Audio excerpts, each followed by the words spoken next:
बार जीत गई, लोगों को उम्मीद है वो काम करेंगी। अब लोगों को ये भी उम्मीद है कि आसिफ भाई अमानत और वाजिद को अब गाली नहीं देंगे, काम उनका हो गया पूरा। नहीं, देखिए मुझे कोई शौक़ नहीं है गाली देने का। मैं ढोंग और फरेब के खिलाफ फिर खुल के बोलता हूँ। वाजिद तो ये कहता था मेरे तो किसी से मुकाबला ही नहीं है, मैं तो जीता हुआ हूँ। उसकी गलतफहमी हमने दूर कर दी और इंशाल्लाह अमानत की भी एमएलए में दूर कर देंगे। टिकट तो रिक्शे वाला भी अप्लाई करके आ सकता है। मैं और आप कैसे रोक लेंगे? टिकट अप्लाई करने से कोई किसी की लीडरशिप नहीं बन जाती है। चोर उचक्के टिकट मांगने लगे हैं जैसे हालात थे। आपको कोई लगता है कि कोई कैंडिडेट ऐसा था जो अरीबा की तरह पेश हुआ और इन हालात में भी हमें कितनी लंबी लड़ाई लड़के सीट निकाली है? मैं ये बात पूछूंगा। कटुए का लफ्ज़ इस्तेमाल बार बार किया और कहा कि पूरे एरिया को सालों को ये आतंकवादी हैं, ये मुसलमान, इनको सालों को हिजड़ा बना के रखा जाएगा। फिजिकली को टोचर आगे अरे इतनी उनकी औकात नहीं, इतनी औकात नहीं है। ये मानना है कि जिस कौम का हौसला पस्त हो जाए, जो हिम्मत हार जाए, वो कौम ख़त्म हो जाती है। दोस्तों हमारे साथ मौजूद हैं ओखला के पूर्व एमएलए आसिफ मोहम्मद खान साहब। कल इनकी बेटी ने शानदार जीत हासिल की एमसीडी के इलेक्शन में वार्ड 188 से, लेकिन खुशी के इस मौके पे आसिफ साहब खुद मौजूद नहीं थे। आसिफ साहब, मैंने अरीबा को देखा, वहाँ मीराबाई पॉलिटेक्निक से ओपन जीप में हज़ारों लोगों की मौजूदगी में खुशी मनाते हुए वो अपने घर तक पहुंची, लेकिन इस खुशी के मौके पर आप मौजूद नहीं थे। कैसा महसूस हो रहा है? नहीं, देखिए कुछ पाने के लिए कुछ खोना भी पड़ता है और इंसान को सैक्रिफाइस करने का जज्बा भी रखना चाहिए। ठीक है, कहीं ना कहीं ओखला के आवाम को या हमारे सपोर्टर्स को, हमारे वोटर्स को मेरी कमी खल रही थी और ख़ास तौर से बेटी को भी खल रही थी, लेकिन मुझे पूरा यकीन था कि अरीबा बासलाहियत लड़की है और बहुत ही हुनरमंद लड़की है और उसकी सलाहियत पर मुझे पूरा यकीन था। मुझे पूरा यकीन था कि वो ओखला के अवाम, ख़ास तौर से जो अपना ये वार्ड है अबुल फजल इनकलेव 188 वार्ड जो है, इसके अवाम का दिल ज़रूर जीतेगी और इंशाल्लाह लोग मजबूर हो जाएंगे अरीबा को वोट देने पर। ये मैं तिहाड़ जेल में भी लेटे लेटे भी, क्योंकि वहाँ टाइम पास करने का बहुत कोई ऐसा ज़रिया नहीं था, ठंड का मौसम था, मैं लेटा रहता था। और मैं जब कई लोग मुझे न्यूज़ सुन के, मैंने तो टीवी नहीं देखा वहाँ पर, टीवी है था वहाँ पे वार्ड में, लोगों मतलब बैरक्स में, तो जब लोगों ने मुझे बताया कि कांग्रेस सिर्फ 3 सीट पे आगे चल रही है, तो मैंने कहा यार मैं दावे के साथ कह रहा हूँ उन 3 में भी अरीबा होगी। जब कहा कि 6 पे वो आगे चल रही है, मैंने कहा 6 में भी अरीबा आगे होगी। मुझे बिल्कुल यकीन था ओखला के अवाम को, क्योंकि मैंने 25-30 साल यहाँ पर लोगों के लिए खिदमत की है। लोगों ने मुझे प्यार से नवाजा है। मुझे पूरा यकीन था कि मेरी गैर मौजूदगी में अरीबा को भी उसी प्यार से नवाजेगा ओखला। आसिफ भाई, लोग कह रहे हैं कि अच्छा हुआ आसिफ साहब यहाँ मौजूद नहीं थे, चूँकि लोगों को अरीबा का टैलेंट सामने दिख गया। अरे ये लड़की बहुत तेज़ है भाई, तो बहुत काम की है और अब ये एमएलए मटेरियल है। मैंने कल कई लोगों से बात किया तो लोग कह रहे हैं आसिफ साहब के लिए ख़तरा हो गया, अब बेटी एमएलए बन जाएगी। इस मामले में क्या कहेंगे आप? अरीबा जीत गई है, अगला कदम अरीबा के लिए आप क्या गाइड करेंगे? क्योंकि मुझे बहुत लोगों ने कहा है कि ये लड़की काउंसलर नहीं बल्कि एमएलए मटेरियल है, एमपी मटेरियल है। देखिए, मैं एक बात ये कहता हूँ कि इसमें कोई शक नहीं कि अल्लाह पाक ने मुझे ऐसी बेटी दी है, बासलाहियत, हाईली एजुकेटेड और सेंसेबल और लो प्रोफाइल बेटी अल्लाह ने मुझे नवाजी है और उसने अपनी सलाहियत का इजहार भी लोगों को करा दिया है। इसमें कोई शक और शुबा की बात नहीं। मैं एक बात ये कहना चाहता हूँ, बहुत से लोग कह रहे हैं मुझसे कि अगले एमएलए आप हो जाएंगे या अरीबा हो जाएगी। मैंने कहा देखिए 2 साल हैं एमएलए के इलेक्शन में। अब अरीबा ने अभी तक लोगों के दिल अपने ख़यालात से, अपनी काबिलियत से लोगों के दिल जीते हैं। अब एक बहुत ज़्यादा जिम्मेदारी है अब अरीबा के कंधों पर, जिससे कि वो ओखला के लोगों ने जो प्यार दिया है और जो जिस तरह से यकीन किया है, वो साबित करने के लिए अरीबा के पास 2 साल का टाइम है। और वो बहुत बड़ा चैलेंज है अरीबा के लिए भी और मेरे लिए भी। हम ये तो नहीं कह रहे कि हर सारे लोगों की ख्वाहिशात हम पूरी कर देंगे, लेकिन हाँ अरीबा में वो सलाहियत है कि अरीबा अपनी कौम और मिल्लत के मसाइल को परफेक्ट जो प्रॉपर चैनल है उसके ज़रिए प्रॉपर जो प्लेटफॉर्म है वहाँ तक पहुँचाएगी। मैं पूरा यकीन के साथ कह रहा हूँ। मतलब जैसे हमारे पास सफाई कर्मचारी की अनऑथराइज में बहुत कमी है, प्रॉपर चैनल से मीटिंग्स में डिस्कशन होगा, डिबेट्स होंगी और एमसीडी कमिश्नर तक वो बात पहुंचाएगी और मुझे यकीन है कि हम वहाँ से कोई सफाई कर्मचारी एक्स्ट्रा ले पाएंगे। इसी तरह की प्रॉब्लम्स हैं जिसमें तजर्बा मेरा काम आएगा अरीबा के, और अरीबा में वो सलाहियत है कि हायर अथॉरिटीज़ को तो देखो आपको कन्विंस करना है, अपनी प्रॉब्लम्स को वहाँ तक प्रॉपर तरीके से रखना है, उसमें अरीबा कहीं चूकेगी नहीं। और खाली ये बात नहीं, जो सेंट्रल गवर्नमेंट के काम है, पुलिस की ज़ातियाँ हैं या जो दिल्ली सरकार के काम हैं, उनमें भी मुझे पूरा यकीन है कि अरीबा अपना टैलेंट का ज़रूर लोहा मनवाएगी और 24 घंटे अरीबा अवेलेबल रहेगी। मुझे उसकी सलाहियत पे देखिए, पहले दिन से जब अरीबा ने टिकट हुआ, सोशल मीडिया के लोग आए, इंटरव्यू जैसे लिया अरीबा का, जो बात सुनने के बाद मुझसे वो लोग बोले कि आसिफ भाई ऐसा लगता है कि अरीबा को आप अंदर से ट्रेंड करके ले गए। मैंने कहा नहीं, देखिए ये आज आप ये बात कर रहे हैं, लेकिन मुझे 2-4 दिन में मैं यकीन के साथ कह रहा हूँ कि आप खुद ये मानेंगे कि नहीं इसमें कुछ ना कुछ है। देखिए काम की मैं अभी गारंटी नहीं ले रहा, लेकिन जो कुछ चीज़ें हमने आपके बीच में रखी थी उस टाइम भी रखा था कि अरीबा जब जीत कर आएगी तो 1 हफ्ते और मैक्सिमम 1 महीने के अंदर ये जो कूड़े के अंबार हैं इनको हम दावे के साथ, और आज भी मैं उस बात को कह रहा हूँ, हमने 15 दिसंबर को जितने भी हमारे सफाई कर्मचारी हैं इस वार्ड के, सबको जो स्वीपर हैं उनको सबको हमने यहाँ लंच पर बुलाया है ना, और लंच पे बुलाया। सबकी हम सफाई कर्मचारियों की दावत कर रहे हैं। इस बहाने हम ऑफिसर्स को बुलाएंगे जो सेंट्रल जोन लाजपत नगर में बैठते हैं, और हम वार्ड कॉलोनी वाइज अरीबा उनसे पूरी डिटेल लेगी कि किस कॉलोनी में कितने सफाई कर्मचारी हैं और कहाँ आप किस चीज़ की कमी महसूस कर रहे हैं। प्रॉपर तरीके से हम ये बात कह रहे हैं कि हम 1 महीने में तकरीबन सफाई पर तो मुझे पूरा यकीन है। अब अरीबा जीत गई, लोगों को उम्मीद है वो काम करेंगी। अब लोगों को ये भी उम्मीद है कि आसिफ भाई अमानत और वाजिद को अब गाली नहीं देंगे, काम उनका हो गया पूरा। नहीं देखिए, मुझे कोई शौक़ नहीं है गाली देने का। मैं ढोंग और फरेब के ख़िलाफ़ फिर खुल के बोलता हूँ। मैं ढोंगियों को, फरेबियों का, जैसे अरविंद केजरीवाल है, आप देख रहे हैं कि मुसलमानों का वोट लेने के बाद भी किस तरह से झूठ और फरेब की बातें करता है। अगर अमानतुल्लाह, ये देखिए मैं तो बहुत, देखिए आप एक बात बताऊँ आपको, ये रातों रात नेता बने हैं, इनका कोई कंट्रीब्यूशन उससे पहले एमएलए बनने से या काउंसलर बनने से पहले मेरा अल्लाह का शुक्र है कि मैं तकरीबन मुझे लगता है कि 26-27 साल हो गए इस ज़मीन से, ओखला की सरजमीन से जुड़े हुए।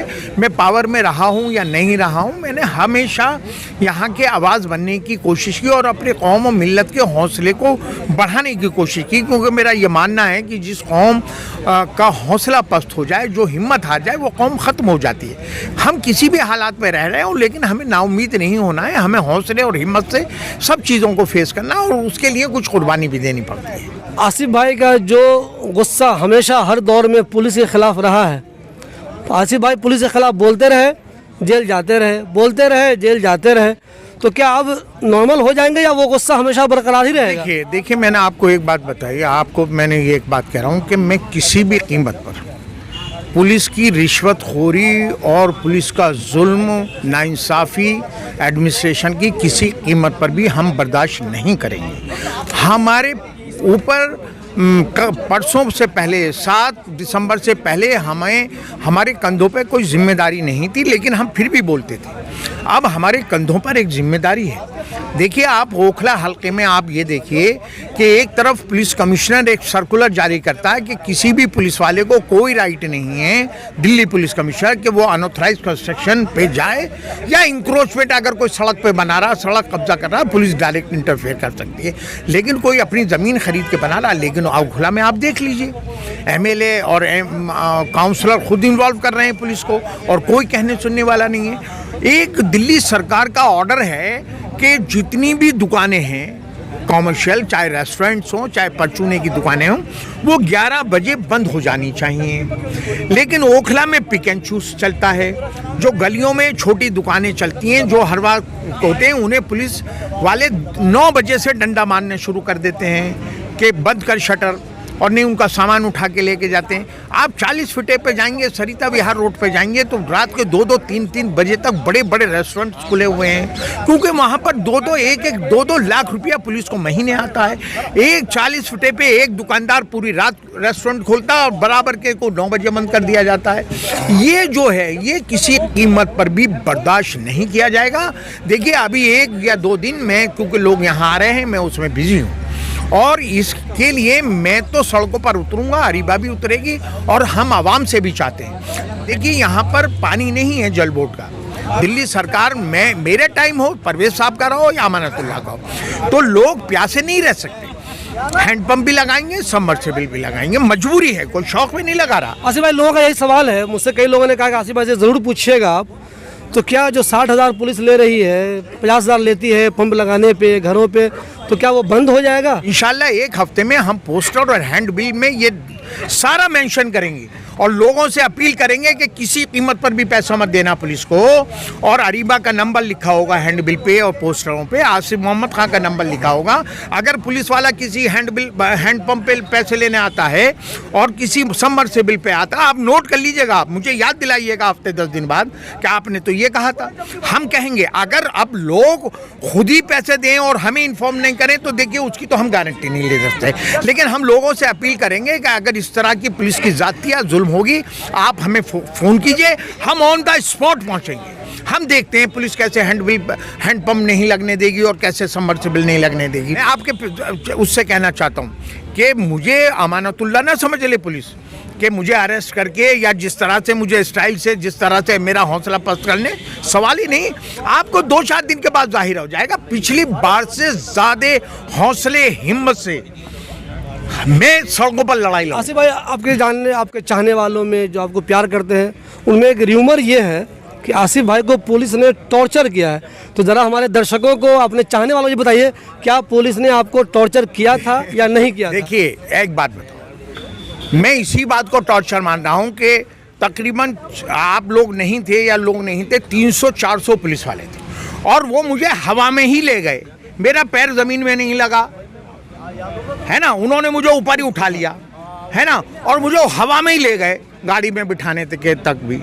लेकिन एक बात, इसको भी मैं टॉर्चर मान रहा हूँ। नहीं, फिजिकली को टॉर्चर आ गया? अरे इतनी उनकी औकात नहीं, इतनी औकात नहीं है। दूसरी बात ये, मैं आपको एक और बड़ी इंपॉर्टेंट बात बता रहा हूँ। जहाँ मैं लॉकअप में था, वहाँ जो पुलिस वाले बाहर बैठे थे, वो शाहीन बाग पुलिस के लोग बैठे हुए थे। वो शराब में बाद में उन्होंने शराब पिए हुए थे, धुत बैठे हुए थे। मैं तो अंदर वो था, तो मैं खूब सुन रहा था। अब शाहीन बाग के पुलिस वाले, मैं 2-3 दिन में जाऊंगा ये बात पूछने के लिए, कि वो ये कह रहे थे कि इस ओखला को, सालों को हिजड़ा बना दो इन कटुओं को। जो पुलिस वाला यहीं से पैसे कमा रहा, रिश्वत कमा रहा, वो यही वालों को बुरा भला। मुसलमानों के लिए कटुए का, हर पुलिस वाला कटुए का इस्तेमाल कर रहा था। इसे भी मैं टॉर्चर मानता हूँ। मैं ये बात पूछूंगा, कटुए का लफ्ज़ इस्तेमाल बार बार किया और कहा कि पूरे एरिया को, सालों को, ये आतंकवादी हैं, ये मुसलमान, इनको सालों को हिजड़ा बना के रखा जाएगा अब, है ना। ये जो अल्फाज पहली बार मेरी मौजूदगी में वो आपस में इस्तेमाल कर रहे थे, इसको मैं टॉर्चर मानता हूँ। मेंटली टॉर्चर कर रहे थे वो मुझे, या मुझे वो सुनाने के लिए कह रहे थे, या वो शराब में इतने धुत थे, पिए हुए, जो इन अल्फाज का इस्तेमाल कर रहे थे। इसका हिसाब किताब पुलिस को देना पड़ेगा। जिन कांग्रेसियों को, जो उम्मीदवार थे, टिकट नहीं मिला उनको, वो अगर आपके साथ नहीं थे या वो साथ नहीं दे पाए, नहीं दे रहे थे, वो तो मुझे समझ में आती है, चूँकि नाराज़गी, टिकट नहीं मिला उनको। मैंने कई ऐसे लोगों को देखा जो हमेशा यहाँ पे आपके साथ रहते हैं, मैंने कैंपस में देखा उनको कई बार, लेकिन वो लोग भी पता नहीं क्यों इस बार आपके खिलाफ थे। तो क्या वजह देखते हैं, इस पर रिएक्शन क्या? देखिए, टिकट तो रिक्शे वाला भी अप्लाई करके आ सकता है। मैं और आप कैसे रोक लेंगे? टिकट अप्लाई करने से कोई किसी की लीडरशिप नहीं बन जाती है। चोर उचक्के टिकट मांगने लगे हैं, जैसे हालात थे। आपको कोई लगता है कि कोई कैंडिडेट ऐसा था जो अरीबा की तरह पेश हुआ और इन हालात में भी हमें कितनी लंबी लड़ाई लड़के सीट निकाली है? एक कैंडिडेट का नाम बताइए जो कहीं पर भी स्टैंड करता हो, 10 कदम भी चल पाता।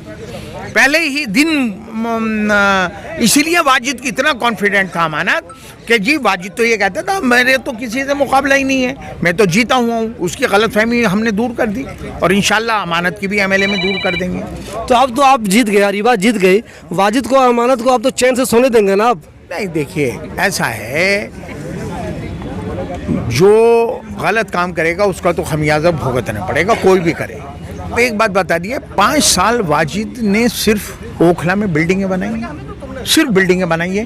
उससे 2 ढेर, अगर 2 ढेर कूड़े के नहीं उठे, 2 ढेर 5 साल। ये 2 ढेर आपके लिए भी चैलेंज है आसिफ साहब? मैंने कहा कि 1 महीने बाद आप मैं तो 1 हफ्ते के टाइम दे रहा हूं आपको। अभी मैं 1 हफ्ता यूं गिनती मैंने शुरू नहीं करी है कि अभी तक हम किसी एमसीडी अथॉरिटी के टच में नहीं आए हैं। जिस दिन अरीबा ओथ लेगी उस दिन से सारे ऑफिसर हमारे कांटेक्ट में आएंगे, हमसे मिलने आएंगे, हमें कांटेक्ट नंबर दे के आएंगे। हर आदमी बताएगा मैं सैनिटरी सुपरिटेंडेंट हूँ, मैं फला हूँ, मैं फला हूँ, मैं फला हूँ आपके वार्ड का। हर आदमी हमारे टच में आना शुरू। जिस दिन अरीबा ओथ लेगी, अगर 1 हफ्ते के बाद खाली ये 2 ही नहीं, नून नगर का कूड़ेदान हो, क्योंकि वो ओखला विहार से टच है, नून नगर हमारे उसमें नहीं आता, हम उसका भी आपसे कह रहे हैं। ओखला विहार जसोला से आप एंट्री करेंगे, एंट्री पॉइंट पे कितना कूड़ा पड़ा हुआ है जसोला से जब ओखला विहार के, मैं उसका भी आपसे जिक्र कर रहा हूँ। क्योंकि आप यहाँ से निकलते हैं तो आपको ये 2 ढेर नज़र आ रहे हैं, मुझे 4 ढेर बड़े नज़र आ रहे हैं। अच्छा, मुझे ये बताइए, लोगों ने अरीबा का टैलेंट देख लिया, तो मुझे आप ये बताइए 2-2.5 साल बाद जब एमएलए का इलेक्शन होगा तो कांग्रेस की तरफ से एमएलए का उम्मीदवार अरीबा या आसिफ मोहम्मद खान? देखिए, ये बात की बात है, मैं हवाई बातें नहीं करना चाहता। जिसको लोग, देखिए हम थोड़ा सा फील्ड के आदमी हैं, तो हम ये लोगों के थोड़े जज्बात को भी देखते हैं, लोगों की फीलिंग को भी महसूस करते हैं, लोग क्या सोचते हैं, क्या करना चाहते हैं, सारी चीज़ों को कंसीडर करना पड़ेगा। हो सकता है अरीबा से और आसिफ से कोई बेहतर कैंडिडेट उस टाइम पे हो, मैं इस बात पे कंप्रोमाइज़ कर लूँगा। मैं कांग्रेस पार्टी का सिपाही हूँ, जब परवेज़ साहब को मिला हक मेरा था, लेकिन मैंने वहाँ पे भी कंप्रोमाइज़ किया, मैंने परवेज़ साहब का ईमानदारी से लड़ाया। उसका नतीजा देख लिए कि परवेज़ साहब भी मजबूर हो गए क्या अरीबा का इलेक्शन लड़ाने के लिए, क्योंकि इन हालात में अगर परवेज़ साहब नहीं लड़ाते तो हर आदमी ये कहता है कि यार देखो आसिफ ने उन हालात में भी, जब आसिफ का टिकट कटा, अब कम से कम परवेज़ हाशमी का तो टिकट नहीं कटा था, तो आए।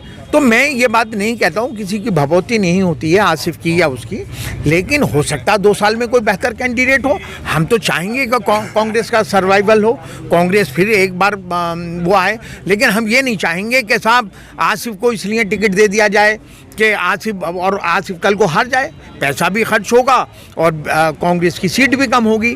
तो ये बात ठीक है, मेरा नाम अरीबा का नाम तो कंसीडर कांग्रेस करेगी, इसमें कोई शक की बात नहीं है, लेकिन अगर हमसे भी बेहतर कोई कैंडिडेट नज़र आया तो हम उसके लिए भी कंप्रोमाइज़ कर लेंगे। और हमें देखिए, हम हैं फील्ड के आदमी। अभी आप पब्लिक के बीच में चले जाइए, अब आप पूछ लीजिए कि अगर अरीबा कैंडिडेट नहीं होती तो इन हालात में कौन कैंडिडेट था जो वाजिद को हराता। मैं दावे के साथ कह रहा हूँ कि 99.9% लोग ये कहते हैं कि एक भी कांग्रेसी में ये सलाहियत नहीं थी जो वाजिद को हरा देते। आसिफ भाई, लोग कह रहे हैं कि अब आसिफ भाई फॉर्म में आ गए आसिफ भाई, तो उनकी जो पुरानी स्कूटर थी वो अब रोड पे दिखेगी, वही निकलेगी। अब आसिफ ने किसी दिखाने के लिए स्कूटर नहीं चलाया, आसिफ को लगता था कि भाई ये लोकल एरिया है, बहुत कंजेस्टेड एरिया है, इसलिए यहाँ पर आप अगर हर फर्द से कांटेक्ट रखना चाहते हो तो स्कूटर या मोटरसाइकिल बेहतर तरीका हो सकता है। देखा था कि सभी चलने लगे। आसिफ खड़े होकर सीवर पे के मेन होलों पे इसलिए खड़ा होता था कि आसिफ को जानकारी थी कि पानी किधर को जाना और कहाँ जाना, और जमादार को ये बताना कि किस तरह से अपने तजर्बे से। आज हर नेता जो है वो भी बस झांक रहा है, उसमें उसे पता नहीं है कि मैं क्यों झांक रहा हूँ मेन होल के अंदर। तो मैं कोई इसलिए नहीं, स्कूटर में बीच में भी चलता रहा, लेकिन अब हाँ, और ज़्यादा पब्लिक के बीच में जो हम जाएंगे वो स्कूटर के अलावा मेरे पास भी और अरीबा के पास ऐसा तो नहीं है शाहीन बाग की 40 फीटे पे जाएं तो किसी बड़ी गाड़ी से जाएंगे, वहाँ तो हम स्कूटर का इस्तेमाल, मोटरसाइकिल। आसिफ भाई, आखिरी सवाल आपसे, यहाँ के लोग इंक्रोचमेंट से बहुत परेशान हैं। दुकानदारों ने दुकान निकाल ली, कब्जा कर लिया, किसी ने किसी तरह कब्जा कर लिया, एम्बुलेंस निकलना मुश्किल, पैदल जाना मुश्किल, स्कूल कॉलेज जाना मुश्किल। इंक्रोचमेंट के लिए कोई प्लानिंग है? इंक्रोचमेंट का मुद्दा क्योंकि ये बहुत अरसे से चला आ रहा है और रोजी रोटी से जुड़ा हुआ है। हम हर चंद कोशिश करेंगे 2, 4, 6 महीने लोगों को समझाना बुझाना कि भाई आप अगर ये चाहते हैं कि रोजी रोटी कमाएं तो उसका एक तरीका होना चाहिए। ठीक है, आप 40 लाख की 50 लाख की 1 करोड़ की दुकान नहीं खरीद सकते, आप ठेली लगाते हैं। आपसे हम ये उम्मीद नहीं कर सकते कि आप 1 करोड़ की दुकान खरीद के आप कारोबार करेंगे। आप लगाइए, लेकिन उसकी एक लिमिटेशन होनी चाहिए। अगर जब हद से कोई चीज़ गुजर जाती है तो उसके खिलाफ अगर लोग समझाने से नहीं समझेंगे तो देखिए फिर एक्शन प्रॉपर लिया जाएगा। और प्रॉपर को ये नहीं लिया जाएगा अगर लोग चाहते हैं कि हाई टेंशन पे इतना ट्रैफिक चलना चाहिए कि रोज़मर्रा के लोग जो इस्तेमाल कर रहे हैं वो प्रॉपर तरीके से चलें, तो वो चलना चाहिए। उनका हक़ है रोड पे चलने का और उनका हक़ है रोज़ी रोटी कमाने का। लेकिन रोज़ी रोटी के नाम पर ये नहीं हो सकता कि आप लाखों लोगों का रास्ता बंद करें। हम उसके लिए 2, 4, 6 महीने का आवाम से टाइम मांगेंगे और बार बार जाएंगे, उन ठेली खोमची पटरी वालों को समझाएंगे, इंक्रोचमेंट वालों को समझाएंगे। और जब नहीं समझ में आएगा तो देखिए फिर मजबूरन है हम सख्ती करेंगे। हम लाखों लोगों को इन हालात में नहीं छोड़ सकते। ये थे हमारे साथ आसिम मोहम्मद खान, जिनकी बेटी अरीबा खान 188 वार्ड से काउंसलर बनी है। अब देखना यह है कि अरीबा ने जो वादे किए हैं वो आसिम मोहम्मद खान साहब की निगरानी में इन वादों को कैसे पूरा करेगी, ये देखना बहुत ही दिलचस्प होगा।